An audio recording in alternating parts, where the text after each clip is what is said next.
परिचय करा देते हैं। आप तो जानते हैं काफी सांसद चुने गए हैं। उनके बगल में जवाहरलाल सिंह हैं, वो पूर्व जिला सचिव हैं, और उनके उधर शशि यादव हैं जो MLC हैं और स्कीम वर्कर फेडरेशन के राष्ट्रीय महासचिव। हमारे बगल में सुदामा जी हैं जिनसे आप पहली बार की परिचित हैं, और उनके बगल में काफी मीरा तिवारी हैं जो भाजपा की राष्ट्रीय महासचिव हैं और पॉलिटिकल सदस्य हैं। जायजा लिया है देश में जो चुनाव हुआ और एक बड़ा जो बदलाव आया है, तो इस सबका जायजा लिया है और हम लोगों ने अपने इसके अनुसार आगे के कार्यभार के हम लोग बहुत सारे तय किए हैं।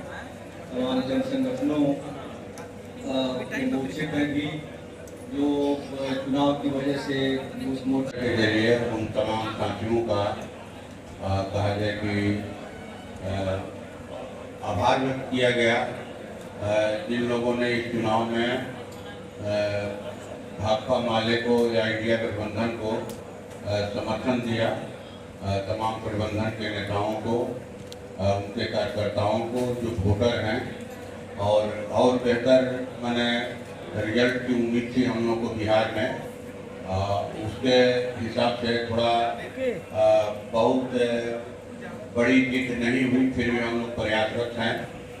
और 28 जुलाई को हम लोग के पार्टी के संस्थापक महासचिव कांग्रेस चारू मजुमदार जी का शहादत दिवस है, जिन्हें लाल बाजार पुलिस लॉकअप में उनकी हत्या कर दी गई थी।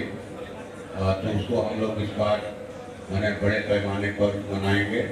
52वां शहादत दिवस है और पार्टी के तमाम कार्यकर्ताओं को जो अभी सरकार बनी है उस संदर्भ में उस सरकार के बारे में और संगठन का जो कार्यभार है उसके बारे में लामबंद करने के लिए 16 जुलाई को हम लोगों ने पटना के श्री कृष्ण मेमोरियल हॉल में एक राज्य स्तरीय कार्यकर्ता कन्वेंशन रखा है रविंद्र भवन। तो ये बातें होंगी और हम स्वागत है। और देश में हम तानाशाही को रोक तो नहीं सके, पूरी तौर से खत्म नहीं कर सके, लेकिन एक धक्का दिया है। और इंडिया गठबंधन एक बड़े विपक्षी ताकत के बतौर उभरा है। बिहार के इस इलाके सोनपट्टी, शाहबाजपुरा इसकी बड़ी भूमिका रही है। उसने मतलब यहाँ के मतदाता जो आज़ादी के आंदोलन से लेकर के उनके पुरखों ने बड़ा मोर्चा देश में संभाला है, तो इस बार भी उन्होंने तानाशाही के खिलाफ लड़ाई में बड़ी भूमिका निभाई है। हमारे कई साथी इस चुनावी जंग में गुजर गए, तो उन सब के प्रति हमने मीटिंग में श्रद्धांजलि व्यक्त की है। विष्णुदेव यादव, अशोक सिंह, दिनेश सिंह, कई मतदाता भी, चुनाव कर्मी भी, उन सब के प्रति हमने अपनी मीटिंग में श्रद्धांजलि दी है। भाकपा माले की इस जीत के बाद ये बहुत महत्वपूर्ण बैठक हुई है राज्य कमेटी की, क्योंकि 25 में विधानसभा चुनाव भी हैं। तो गरीबों के, मजदूरों के, किसानों के, नौजवानों के, महिलाओं के बहुत सारे सवाल हैं, जिन सवालों पर सरकारों पर दबाव बनाने के लिए अब पटना में भी और दिल्ली में भी एक ही किस्म की NDA की सरकार चल रही है। ये है, इनकी जानकारी आपको महासचिव देंगे। तो मैं इन्हीं शब्दों के साथ आप पत्रकार मित्रों का स्वागत करते हुए मैं अपनी बात समाप्त करता हूँ। धन्यवाद। आखिरी चरण था चुनाव का, उसमें 8 सीटों में 6 सीटों पर इंडिया गठबंधन को जीत हासिल हुई। इसीलिए खास तौर पर शाहबाद के मतदाताओं को, पूरे दक्षिण बिहार के मतदाताओं को मैं इसके लिए धन्यवाद दूंगा। और आने वाले दिनों में बिहार में और पूरे देश में जो इस बार हमारा मिशन अधूरा रह गया, इस मिशन को पूरा करने के लिए संविधान और लोकतंत्र के पक्ष में और भी देश में एक बड़ी ताकत के निर्माण करने के लिए लोगों से अपेक्षा रहेगी। बिहार में खासतौर पर यह और भी बड़े आंदोलन, बड़ी एकता और बड़ी जीत की ओर बढ़े।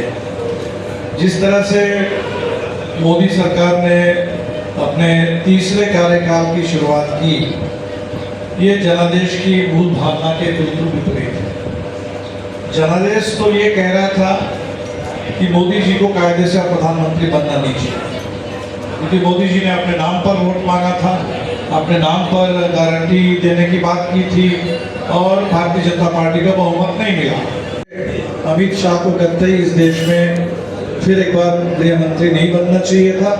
जनादेश के हिसाब से ओम बिरला को भी, जिन्होंने संसद पर लगातार पिछले दिनों बुलडोजर चलाया और थोक भाव से विपक्षी सांसदों को सदन से बाहर किया और बिना किसी बहस बहुत सारे बड़े बड़े कानूनों को पारित करवाया, तो उनको कायदे से स्पीकर नहीं बनना चाहिए था। लेकिन ये समय विडंबना है देश के सामने कि जो मोदी सरकार दूसरे कार्यकाल में जो उसका स्वरूप था, वही उसी स्वरूप के साथ वो सत्ता में वापस हो गई और उसके सारे खतरनाक संकेत हमें मिल रहे हैं। एक तो 1 जुलाई से जो 3 नए फौज लाए गए, ये बेहद खतरनाक है।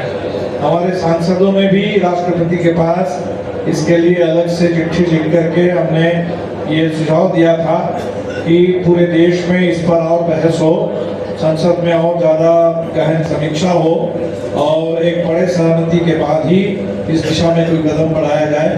तब तक इन 3 क्रिमिनल कोड को लागू ना किया जाए। लेकिन इन तीनों कोड को 1 जुलाई से लागू कर दिया गया और पूरे देश में जितने कानूनों के जानकार हैं, हमारे देश के बहुत सारे न्यायविद, बहुत सारे बड़े वकील और नागरिक समाज के लोग, सब बेहद इस समय परेशान हैं। ये जो तीनों नए कानून हैं, ये देश में लोकतंत्र को मजाक बना के रख देगा। जो जिस कानून के खिलाफ बात उठी थी सबसे पहले, सिडिशन कानून, राजद्रोह, तो राजद्रोह कानून को समाप्त करने के नाम पर मोदी सरकार ने एक और भी खतरनाक देशद्रोह कानून हमारे ऊपर थोप दिया है और जिसका मतलब होगा कि इस देश में विरोध की आवाज को, उसके ऊपर देशद्रोह का इल्जाम लगा करके हर विरोध की आवाज को दबाने की पूरी कोशिश होगी। इसके खिलाफ 1 जुलाई को पूरे देश में हमने विरोध दिवस मनाया, लेकिन ये अभियान हमारा जारी रहेगा क्योंकि अभी भी 3 नए कानूनों के बारे में बड़े लोगों के पास कोई जानकारी नहीं है। जिस तरह से लेबर कोड के सवाल पर देश के मजदूर गोलबंद हो रहे हैं, जिस तरह से इस नए कानूनों के खिलाफ हिंदुस्तान के ट्रक ड्राइवरों ने सबसे पहले अपने हड़ताल की, तो हम देख रहे हैं कि अलग अलग तबके के लोग वो इसके विरोध में उतर रहे हैं। लेकिन हमारी कोशिश होगी एक बड़ा विरोध हो। अभी